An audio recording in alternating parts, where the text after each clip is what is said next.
Hey guys, this is Sandeep from RevAtlas and this is our review of the Synology DS920 NAS drive. Now before we get this started, please do make sure to hit the subscribe button and also turn on notifications to avoid missing any videos from us in the future. Now let's begin.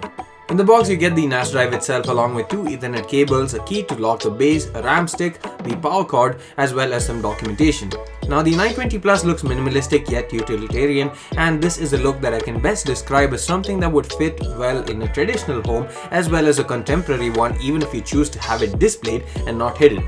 Now at the front you have 4 drive bays which can be removed and inserted easily along with independent locks for the same. You also have status indicators on the right along with a power key and a USB 3.0 port. You also find a similar Type A 3.0 USB port at the back as well as the eStarter port, fans, 2 gigabit Ethernet ports and the power socket. Inside you will also find the RAM slot, and underneath is the SSD slot that can be used to help improve the read or write caching. Now I'll admit I don't really have a history of using NAS drives for personal stuff or even for work. The last time that I used a NAS was one of my friends who had a Buffalo system, but that was entirely horrible. In comparison, this has totally changed my perception and now I'm planning to get more. Let me explain why. Despite being a first timer, the process of opening up the bays and installing an hard disk is really simple.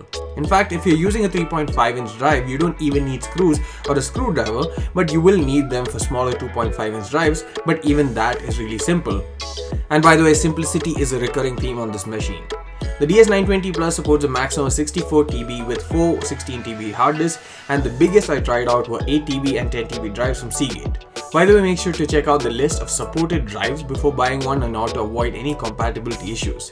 Of course, you can also opt to get an expansion module and connect it via the eStarter port if you need more storage even after that.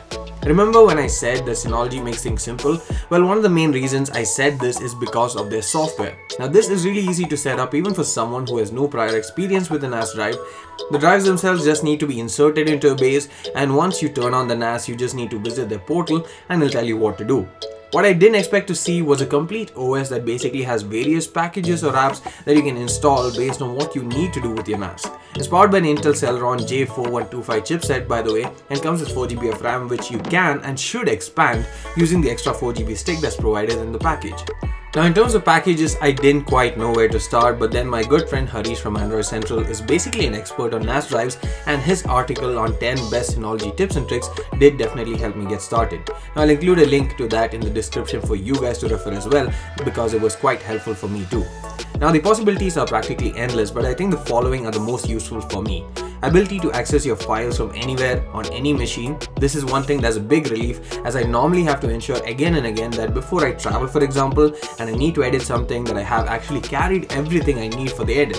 With this I can just turn auto backup on and make sure that all my files are readily accessible remotely. The next useful feature is the ability to add Plex and stream your home media onto any supporting device such as your TVs across your home. But the most important feature for someone like me is the auto backup of photos and videos from your smartphone. Now I'm someone who practically clicks at least 1,000 photos every single month, and it's very important to me that all these photos and videos are backed up, as these memories are something that I plan to revisit often. But usually this process of backing up isn't quite seamless and involves a lot of conscious effort that is time consuming. With this being automatic, it works out to be easier as well as cheaper than paying for a cloud service and or spending more for a variant with higher storage, which will still eventually get saturated, at least is the case with me. Now I've gotten 10 TB of storage now, but I do intend on replacing that with 4 16 TB drives, perhaps when someone comes from abroad or if I get a good offer in India itself, and that's the benefit of a NAS drive.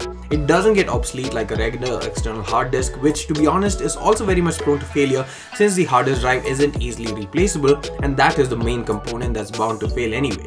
On a NAS, you can just swap it out for a new one if it's failing, and the NAS lets you know that it might fail and also helps you back up your data before it happens. And most importantly, if you're fine with 8 TB of data today but need 64 TB of data in the future or more, this has you covered. Overall, this is an easy recommendation for me. The Synology DS920 Plus works well, is easy to use and helps keep your data safe and is future proof. What more do you need? Thanks for watching this video. We'll include a purchase link in the description below.